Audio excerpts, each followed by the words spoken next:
Pokoknya negara ini berdasar Pancasila dan bukan negara Islam, dan tidak bisa berlaku hukum Islam di sini. Arti ketuhanan yang Maha Esa itu hanya Allah Subhanahu wa Ta'ala. Itu bukan arti Pancasila. Jangan-jangan Pak EG itu tidak ngerti bedanya syariah, hukum, fikih, konon, dan sebagainya. Itu di dalam ilmu hukum itu beda-beda. Aku tak tahu syariat Islam.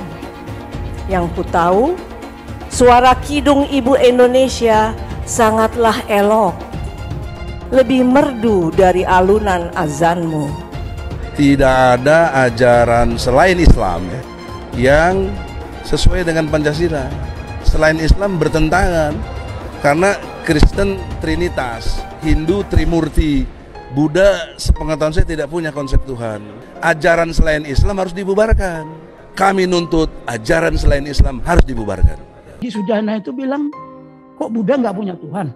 Hindu itu Trimurti, Kristen itu Trinitas, Buddha nggak jelas. Coba, ini siapa dia? Darahnya aja belum bercecer di bumi pertiwi ini. Tidak boleh satu agama menuntut bahwa Pancasila itu miliknya. Mereka mengklaim yang namanya Tuhannya Allah adalah cuma Islam. Pancasila dibilang, oh itu Pancasila itu bahasa Arab. Musyawarah untuk mufakat itu bahasa Arab. Ini, aduh, ini udah dikacaukan budaya kita. Jangan sampai anak-anak itu kacau. Makanya Pak Endro Priyono udah bilang, janganlah dibawa Arab kemari. Mengapa Sultan Somad kok bebas dihukum? Itu tadi, karena mereka merasa mayoritas. Bang, kok sekarang banyak TNI yang kadrun? Bang, kok banyak purnawirawan yang kadrun? Itu tadi, karena apa? Karena tidak memahami apa itu Pancasila. Itu kemarin jenderal satu itu, waduh, bukan jenderal itu. Lebih mulia kopral dari jenderal. Masa orang dikasih makan tai? Lagu Indonesia Raya togut, bendera orang merah putih nggak perlu dihormat. Garuda Pancasila itu haram, semua haram. Pakai BH sudah haram, apalagi? Yang nggak berjibat masuk neraka, waduh. Emangnya udah tahu dia neraka itu di mana? Kenapa bukan bela agama? Kenapa harus bela negara? Bela agama belum tentu bernegara. Bernegara pasti mempersilahkan agama. Itulah Pancasila. Indonesia yang satu. Bukan karena keseragaman, melainkan keberagaman. Bukan karena budaya yang sama, melainkan tekad yang sama. Suku, bahasa, warna kulit, bahkan agama yang berbeda bukan halangan untuk membangun satu Indonesia. Saya berbicara di sini sebagai penyambung lidah rakyat Indonesia. Anak-anak pelajar sekarang harus disiapkan benar-benar untuk mencintai tanah air. Indonesia adalah negara berketuhanan, bukan negara agama. Ada pepatah, ikan busuk mulai dari kepala. Terhadap anggota-anggota yang melakukan penyimpangan dan itu berdampak terhadap organisasi, maka saya minta untuk rekan-rekan tidak ragu-ragu untuk melakukan tindakan tegas. Karena ini untuk kepentingan organisasi. Kalau tidak mampu membersihkan ekor, maka kepalanya yang capot. Saya minta Kapolri agar menangkap Abdus Somad ini. Barulah saya lega. Dan baru saya tahu bahwa ternyata Abdus Somad itu kebal hukum. Karena dia itu banyak duitnya. Caplin itu, kumis tipis itu. Bagaimana kalau kita sungkem orang tua sampai bersujud di depan orang tua? Adapun sujud kepada kaki emak, itu tradisi agama Hindu. Tak pernah saya sujud ke kaki emak.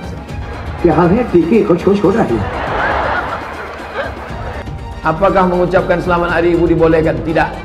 Ulama mengharamkan mengikut tradisi orang kafir. Jangan ikut-ikut orang kafir. Mazhab Hanafi mengharamkan catur. Saya masih sampai saat ini belum setuju kalau catur dimasukkan olahraga. Suka mengkafirkan orang yang berbeda.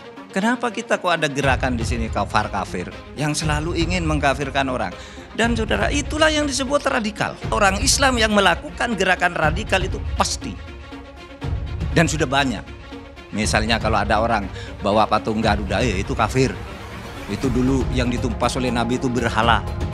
Patung burung Garuda. Orang tidak pakai cadar dibilang kafir. Orang kalau tidak begini dibilang kafir. Kalau tidak ikut sistem ini dibilang kafir. Kita semua harus melawan, bukan hanya pemerintah. Rakyat juga minta kita melawan, kita menindak. Indonesia ini bukan negara Islam. Jangan sebut minggu. Minggu diambil dari kata domingo. Domingo artinya hari menyembah Tuhan. Tuhan Allah, Yesus Kristus. Selamat murtad. Siapa yang ikut tradisi orang kafir, nanti mati dibangkitkan sama orang Kristen. Tengok sebelah kanan Paus Paulus, tengok sebelah kiri Markus, tengok depan Santa Maria. Yang aneh, orang yang memegang dia ketika disiksa dan dikeroyok itu malah sekarang dilepaskan. Aneh ini, polisi tidak menangkap Abdus Somad yang menjadi sumber atau biang dari segala kerusuhan ini, sehingga MKC ditangkap. Kafir, tak bersunat, tak mandi wajib, berzina kerjanya. Jangan suka kepada orang kafir. Apa hukumnya berwisata ke tempat ibadah orang kafir? Contohnya Candi Borobudur.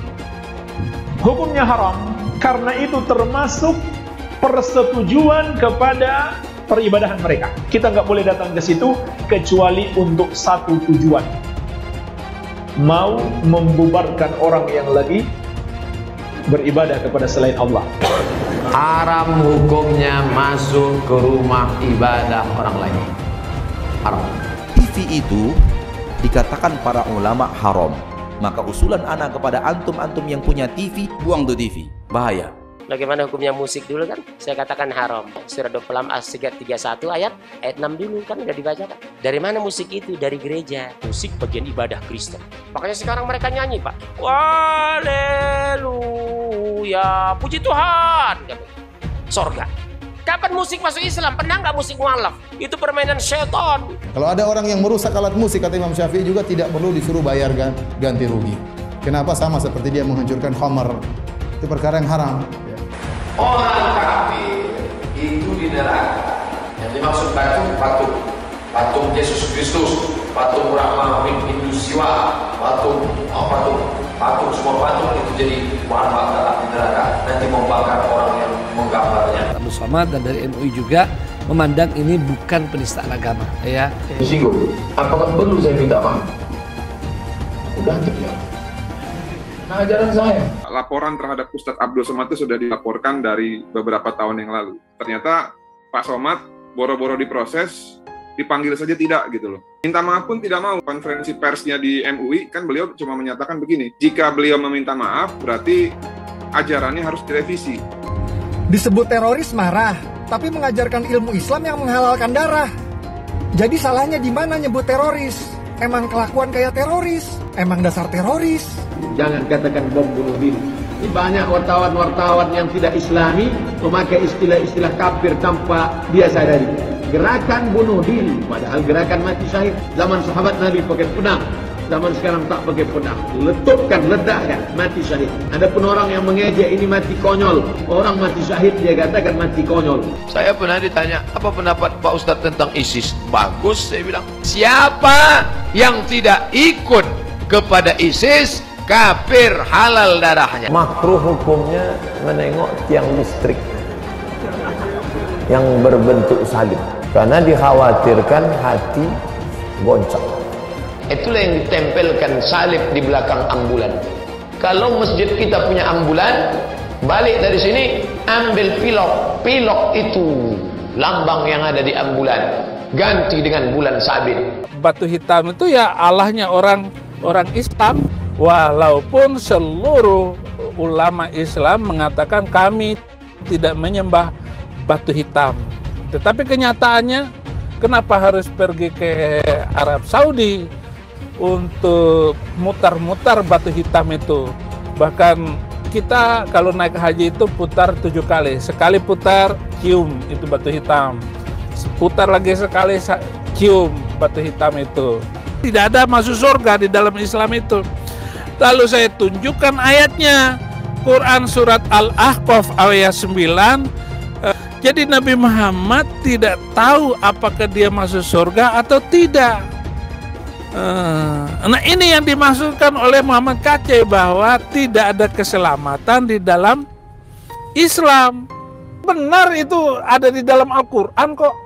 Ayatnya ada bahwa Nabi Muhammad ketika sholat didatangi oleh jin dan mengerumuni ketika dia lagi sholat. Ayatnya ada. Orang Islam aja yang nggak tahu ayatnya di mana.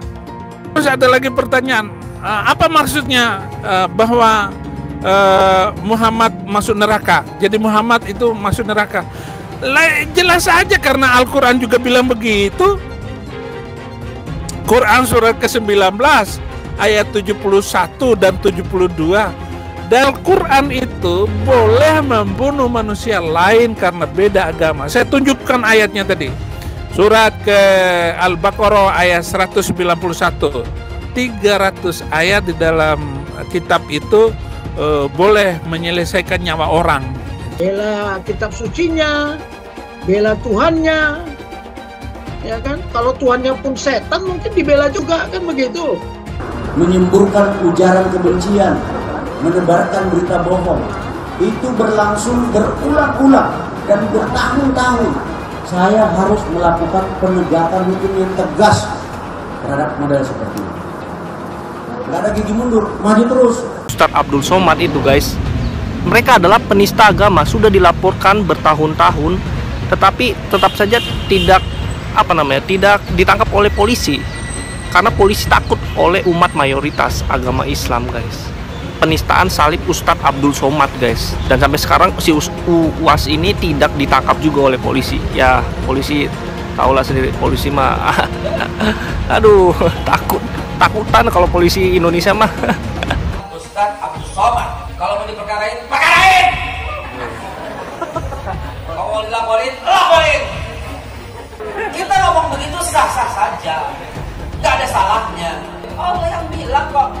Jadi apabila Abdul Somad yang menghina salibnya orang Kristen tidak mau meminta maaf, karena dari isi ceramah kau itu menimbulkan keributan antar umat beragama. Mungkin aja Somad ya, apabila ada orang non muslim mengatakan di tasbih itu ada tuyul, kuntilanak atau genderuwo, marah nggak kau?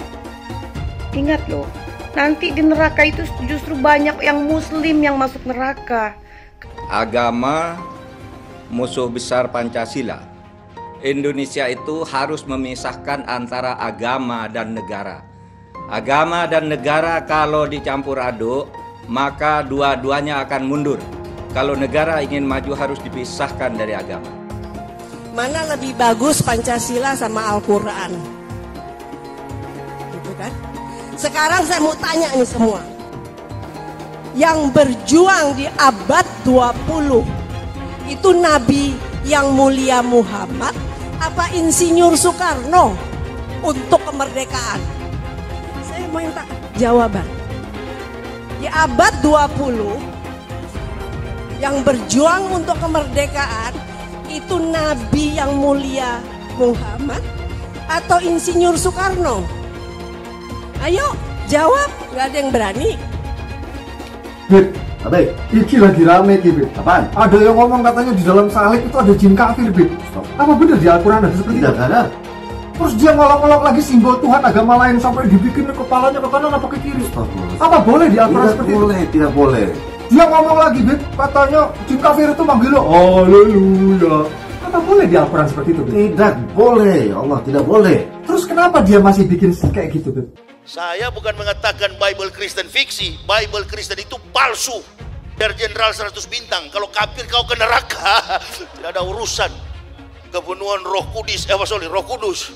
Lapor lagi Roh Kudus. Lapor Yahya Waloni bilang Roh Kudus. Lapor. Dongeng tambah tahyul sama dengan omong kosong. Makanya di situ judulnya Matius, Markus, Lukas, Stefanus, Tetanus, Spiritus, Captikus. Karena di salib itu ada jin kafir. Karena di salib itu ada jin kafir. Karena di salib itu ada jin kafir. Haleluya. Kepalanya ke kiri apa ke kanan? Kepalanya ke kiri apa ke kanan? Kita percaya salib itu lambang mulia. bukan jin. Kok ketawa? Aku nggak nyindir siapa-siapa loh. Tidak benar. Saya ulangi, tidak benar bahwa Nabi Muhammad sudah dapat jaminan surga. Tidak ada ayatnya Muhammad masuk surga. Muhammad sendiri dikerumuni jin. Ada ayatnya Muhammad dikerumuni jin. Muhammad itu dekat dengan jin. Pokoknya saya bongkar budal badil. Kitab karangan manusia, kitab dongeng Arab kita bongkar. Ayo nyadar bangsa Indonesia. Nyadar ya, tidak ada apa-apanya Muhammad bin Abdullah itu. Katanya Muhammad itu utusan Allah. Tapi kenapa tidak satupun wahyu yang turun kepada Muhammad? Jelas ya ayatnya. Muhammad ini dekat dengan jin. Pancasila Soekarno, ketuhanan ada di pantat. Anak Tuhan dari mana? Kalau Yesus anak Tuhan, bidangnya siapa? Besok di seluruh wilayah Indonesia kami katakan Saya nggak pernah mundur untuk kebenaran, keadilan, kejujuran, dan peri kemanusiaan. Gue nggak pernah mundur. Dan gue nggak pernah takut juga sama lu. Siapapun yang rasis, gue akan hadapin. Karena rasis itu tidak berperi kemanusiaan. Sama saya ditanya dulu kan, kamu nyesel nggak statement kamu di Pulau Seribu sehingga masih masuk penjara? Tidak pernah nyesel, karena saya mengatakan kebenaran. Hai teman-teman, saya mau memperlihatkan transaksi saya hari ini lakukan trading. Ini bukti transaksi saya untung $4.500 US, itu sekitar 68 juta rupiah. Semua keuntungan bisa saya dapatkan dengan fasilitas copy trading. Kalau saya bisa, kalian juga bisa guys. Oke, itu yang mau saya tunjukkan. Like video ini sekarang juga dan gunakan link di kolom deskripsi, maka kalian berhak dapat bonus kalian. Promo ini ada masa waktunya, jadi jangan ketinggalan. Bukan cuma itu saja, transaksi tidak dikenakan fee, baik itu investasi saham, trading forex, komoditas, bitcoin, dan lainnya. Kalian bisa melakukan transaksi berapa kali pun atau unlimited trading. Dan tidak ada fee sama sekali. Jika transaksi di tempat lain sudah berapa fee-nya. Setelah menonton video ini, ayo mendaftar sekuritas hari ini, gratis dan tidak ada minimal deposit. Pastikan kalian menggunakan link di kolom deskripsi untuk mendapatkan welcome bonus. Bukan cuma itu, kalian akan dapat kelas trading online gratis senilai 3 juta rupiah atau $200 jika kalian deposit di bulan ini. Selamat menonton guys, enjoy! Hai semua, dengan saya Jonas Leong. Terima kasih banyak buat kalian, penonton setia yang selalu menonton di channel ini. Saya secara personal sangat menghargai waktu kalian. Dan saya sudah menganggap kalian sebagai family karena kalian selalu support di channel ini. Bagi kalian yang selalu menuliskan opini kalian di kolom komen, saya baca komen kalian satu persatu. Saya baca komen kalian untuk mengetahui opini kalian, tanggapan kalian, dan masukan kalian sangat berguna untuk video selanjutnya. Terima kasih banyak buat kalian yang selalu menekan tombol like di awal video. Video seperti ini membutuhkan waktu dan juga research. Dan ini semua gratis untuk kalian. Jadi pastikan kalian menekan tombol like-nya supaya saya mengetahui kalian menyukai konten yang saya bagikan. Saya ingin menanggapi juga tentang apa yang disampaikan oleh Saudara Egy Sujana, bahwa negara Indonesia itu berdasar ketuhanan yang Maha Esa, yang tadinya Tuhannya Allah Subhanahu wa Ta'ala, lalu tidak ada tafsir lain kecuali itu hukum Islam. Perlu disepakati negara berdasarkan ketuhanan dengan kewajiban menjalankan syariat Islam bagi pemeluk-pemeluknya. Lalu terjadi kesepakatan dicoret menjadi ketuhanan yang Maha Esa. Lalu Pak Egy mengatakan bagi arti ketuhanan yang Maha Esa itu hanya Allah Subhanahu wa Ta'ala. Itu bukan arti Pancasila. Bagi orang Islam, ketuhanan yang Maha Esa itu tauhid. Nah, artinya apa? Bagi orang yang tidak Islam, silahkan Tuhannya sendiri. Seperti yang dikatakan oleh Bung Karno, kalau kamu Kristen ya silakan bertuhan pada Kristen dengan baik, Hindu dengan baik. Jadi tidak ada keharusan dengan kata ketuhanan yang Maha Esa yang bersumber dari Piagam Jakarta sebelumnya itu, lalu mau dikatakan bahwa negara Indonesia harus berdasar hukum Islam. Apalagi ini perdebatan tentang hukum Islam itu apa, itu kadang-kala orang tidak ngerti. Jangan-jangan Pak Egy itu tidak ngerti bedanya syariah, hukum, fikih, konon, dan sebagainya. Itu di dalam ilmu hukum itu beda-beda. Teorinya jauh, masih jauh Pak, masih jauh. Nah oleh sebab itu, saya kira kita tidak perlu lagi mundur berdebat tentang Piagam Jakarta dan sebagainya. Pokoknya negara ini berdasar Pancasila dan bukan negara Islam. Dan tidak bisa berlaku hukum Islam di sini kecuali bagian-bagian di bidang keperdataan yang sudah disahkan sebagai konon oleh negara, seperti hukum perkawinan, bahwa itu harus sesuai dengan agama. Nah, itulah yang sudah jadi hukum. Puisi saya judulkan dengan Ibu Indonesia. Aku tak tahu syariat Islam. Yang ku tahu, sari konde Ibu Indonesia sangatlah indah. Lebih cantik dari cadar dirimu. Gerai tekukan rambutnya suci, sesuci kain pembungkus wujudmu. Lihatlah Ibu Indonesia, saat penglihatanmu semakin asing, supaya kau dapat mengingat kecantikan asli dari bangsamu. Jika kau ingin menjadi cantik, sehat, berbudi, dan kreatif, selamat datang di duniaku, bumi Ibu Indonesia. Aku tak tahu syariat Islam. Yang ku tahu, suara kidung Ibu Indonesia sangatlah elok. Lebih merdu dari alunan azanmu. Helai demi helai, benang tertenun. Lelehan demi lelehan, damar mengalun. Canting menggores ayat-ayat alam surgawi. Pandanglah Ibu Indonesia, saat pandanganmu semakin pudar, supaya kau dapat mengetahui kemolekan sejati dari bangsamu. Sudah sejak dahulu kala, riwayat bangsa beradab ini, cinta dan hormat kepada Ibu Indonesia dan kaumnya. Selamat. Substansi ajaran dari Pancasila yang pertama, ketuhanan Maha Esa, itu sangat jelas sesuai dengan tauhid dari ajaran Islam. Tidak ada ajaran selain Islam, ingat ya, garis bawahi, selain Islam yang sesuai dengan Pancasila. Selain Islam bertentangan, karena Kristen Trinitas, Hindu Trimurti, Buddha sepengetahuan saya tidak punya konsep Tuhan, ya, kecuali dengan proses Amitabha dan apa yang diajarkan oleh Siddhartha Gautama. Nah, jadi ajaran-ajaran lain yang selain Islam bertentangan dengan sila pertama. Ajaran selain Islam harus dibubarkan. Jadi udah saya sampaikan di depan hakim, ajaran selain Islam kan bertentangan dengan sila pertama tadi. Juga bertentangan dengan kemajemukan yang di. Juga bertentangan dengan, maka harus dibubarkan. Persatuan Indonesia pecah, pasti pecah, karena kita nuntut yang ajaran selain Islam harus dibubarkan. Gitu loh. Islam justru mengajarkan lakum dinukum waliyadin. Agamamu agamamu, agamaku agamaku. Kami nuntut ajaran selain Islam harus dibubarkan. Ketika kami ditanya dulu, apakah Pancasila ini akan abadi? Iya, kenapa? Sudah menjadi darah daging kita. Tapi yang menjadi masalah, di era pasca reformasi ini muncul berbagai-bagai seperti tadi, Pancasila under attack. Ada yang mengatakan Pancasila togut, ada yang mengatakan Pancasila itu merusak negara ini, menghancurkan negara ini. Banyak sekali komentar bahwa Pancasila ini milik satu agama.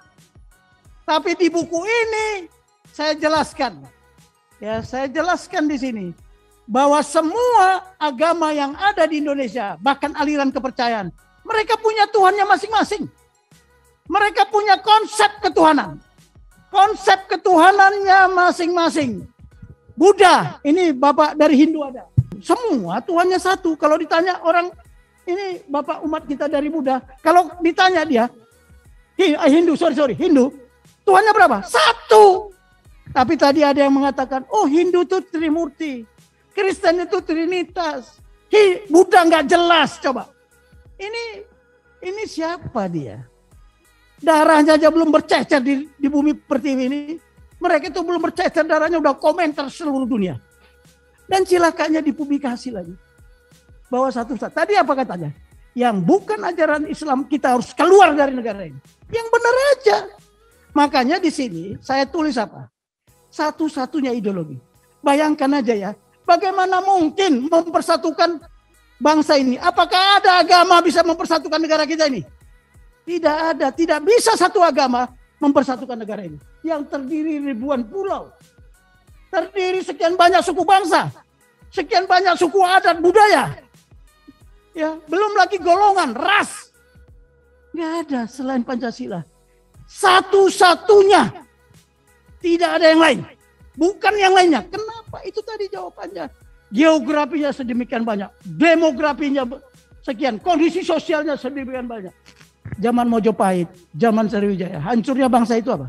Dihancurkan oleh dari dalam. Sama dengan sekarang. Ya tadi kemarin ada komentar. Bang, kok sekarang banyak TNI yang kadrun? Bang, kok banyak purnawirawan yang kadrun? Itu tadi. Karena apa? Karena tidak memahami apa itu Pancasila. Jadi Pancasila ini selalu diobrak-abrik. Saya mengupas.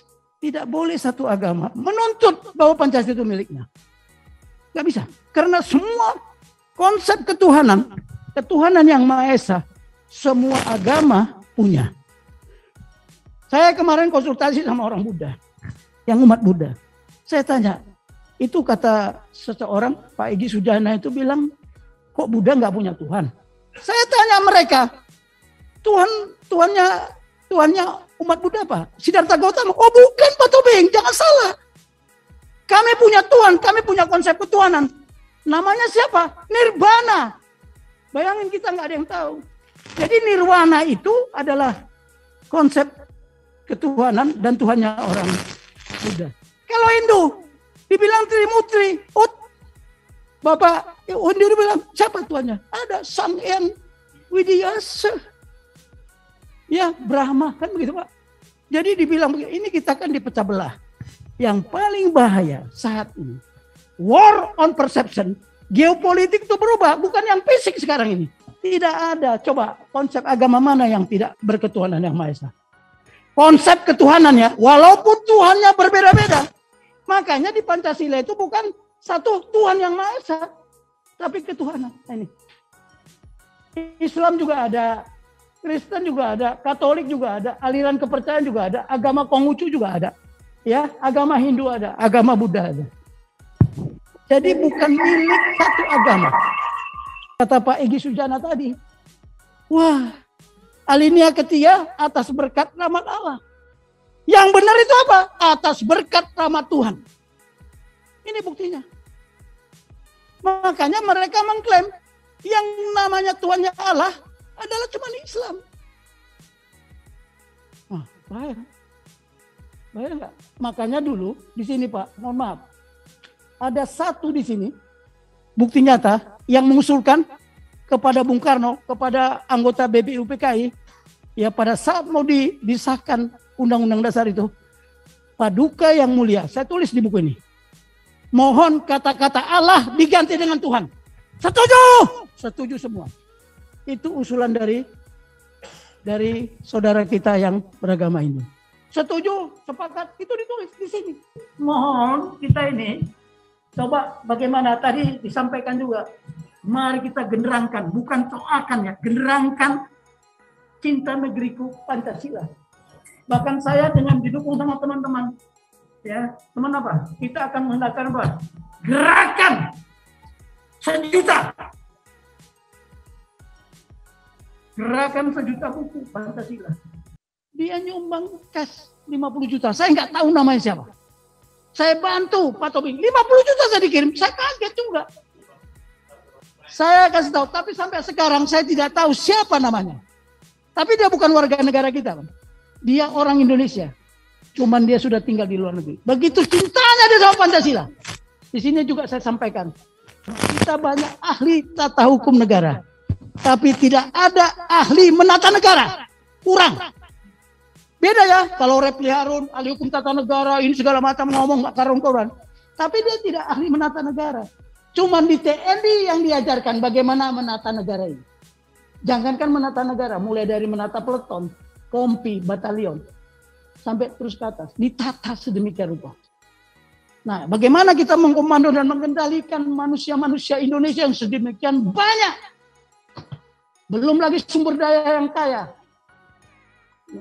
Kita sekarang ini menjadi objek penderitaan.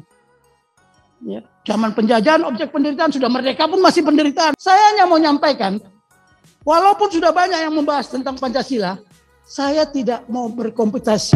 Semakin banyak orang menulis buku ini, semakin banyak membagikan buku ini mungkin adik-adik itu mau baca. Saya juga heran, yang minta buku ini, waduh sudah pening kepala saya. Kenalilah kekuatanmu, kenalilah kelemahanmu. Itu kata siapa? Kata Sun Tzu. Kenalilah kekuatan lawan, kenalilah kelemahan. 100 kali kita bertempur, tidak pun satu kita akan kehilangan kemenangan. Tetapi tidak mengenal kekuatan dan tidak mengenal kelemahan, kita akan setiap pertempuran kita akan gagal. Satu saja kita kenal kekuatan, nggak boleh lawan. Kita hanya menang 1 kali dalam 5 pertempuran. Bangsa ini ada yang terpecah-pecah. Gara-gara apa? Perbedaan budaya. Tapi ada bangsa yang menjadi satu, karena apa? Kesamaan budaya. Makanya Pak Endro Priyono udah bilang, janganlah dibawa Arab-Arab kemari. Mohon maaf yang turunan Arab. Sama aja. Itu Pancasila dibilang, oh itu Pancasila, itu bahasa Arab. Loh, musyawarah untuk mufakat itu bahasa Arab. Ini, aduh, ini udah dikacaukan budaya kita. Jangan sampai anak-anak itu kacau. Mohon dukungannya, yang memberikan dukungan saya nggak tahu siapa. Kita bagi-bagikanlah buku ini. Menyebar di seluruh dunia ini sama aja. Ya, ini saya kupas di sini. Mohon maaf karena Pak Panjaitan juga ada waktu ya. Kita terima kasih banget ya karena beliau menyempatkan waktunya. Hujan-hujan pun datang. Ya kita harapkan nanti buku kedua, buku ketiga dan seterusnya. Mudah. Oh iya, di launching. Ya. 3 bulan lagi. Dan mudah-mudahan ini kita mohon kepada Pak Panjaitan, kebetulan beliau kan sekarang berada di posisi yang formal, adalah staf ahli di Kemenhan, ya. Kita berharap bahwa nanti ada seminar nasional biar kita bisa seminarkan ini, karena kita ini fatal. Ada mayoritas sama minoritas, ada pribumi dan pribumi. Emangnya kalau kita mati nanti ditahan, kamu ditanya sama Tuhan, kamu mayoritas, kamu minoritas, ini gila-gila semua. Pribumi, kita ini penduduk bumi kan artinya. Loh yang mungkin saja penduduk bumi siapa? Tuhan menciptakan bumi memang untuk diduduki manusia. Setelah ada sekarang ahli saintifik yang tadi abang katakan itu sudah diperiksa darah. Nggak ada darah asli pribumi di Indonesia ini. Yang asli siapa ya? Papua sana asli. DNA-nya kita udah campur baur. Batak, dari mana? Kau juga turunan dari Cina sana sebagian. Jadi jangan dulu, tunggu dulu. Kalau Batak nggak pernah dijajah, iya. Kenapa bukan bela agama? Kenapa harus bela negara? Bela agama belum tentu bernegara. Bernegara pasti mempersilahkan agama. Itulah Pancasila. Makasih banyak buat kalian yang nggak skip dan nonton video ini sampai habis. Saya secara personal sangat menghargai waktu kalian. Makasih banyak buat kalian yang sudah tekan tombol subscribe. Dan makasih banyak buat kalian yang sudah tekan tombol loncengnya. Jangan lupa bagikan informasi ini ke teman atau family Anda. Mungkin teman atau family Anda membutuhkan investasi ini. Oke guys, sekian dulu dari saya. Jangan lupa follow Instagram saya di @johannesleongofficial untuk kata-kata motivasi setiap harinya. Bagi kalian yang termotivasi nonton video ini, ayo like video ini dan subscribe di channel ini. Dan buat kalian yang sudah subscribe di channel ini, jangan lupa tekan tombol loncengnya supaya kalian mendapatkan notifikasi setiap kali saya upload video. Hai teman-teman, kalian sudah membuka akun untuk melakukan investasi atau trading? Jika belum, membuka rekening sekuritas itu gratis loh. Bahkan cuma butuh 5 menit saja. Cepat dan simple. Dan semua bisa dilakukan secara online. Sampai saat ini ketika kita mau melakukan investasi saham atau trading forex, kita masih menggunakan cara yang kuno. Seperti kita menelpon banker atau broker yang melakukan atau mengeksekusi transaksi kita. Tapi apakah kalian tahu, untuk membeli saham atau forex, kita cuma login, lalu memilih apa yang kita mau, lalu masukin angka berapa banyak yang ingin kita beli, lalu tinggal klik. Sesimpel itu. Sampai saat ini kita bingung mau investasi saham luar negeri, trading forex, komoditas, dan cryptocurrency di mana tepatnya. Kita bisa lakukan semua trading di sini, karena sekuritas ini merupakan one-stop shopping. Sampai saat ini kita membayar fee di setiap transaksi kepada banker atau broker. Setiap kita melakukan transaksi jual beli, biasanya kita dipotong fee oleh platform kita. Kalau dalam 1 bulan kalian melakukan transaksi 1 kali, mungkin tidak terasa. Coba kalian melakukan trading sebanyak 100 kali. Sudah berapa fee-nya? Misalnya kalian membeli saham Google dengan fee per transaksi $10. Jika kalian membeli saham Google 10 kali, maka fee transaksi sudah $100. Belum lagi kita akan dikenakan fee ketika kita menjual saham itu. Itulah sebabnya kenapa saya memilih sekuritas ini, karena tidak ada fee sama sekali. Saya ulangi, tidak ada fee sama sekali ketika kalian melakukan transaksi. Dan yang kedua, kalian bisa melakukan unlimited trading atau trading sebanyak apapun. Ya, kalian bisa melakukan trading 10 kali, 100 kali, 1000 kali dalam sehari tanpa dikenakan fee. Jadi berapa banyak uang yang kita hemat dari fee saja? Menarik bukan? Jadi apa yang kalian tunggu? Mendingan kalian cobain sendiri aja deh.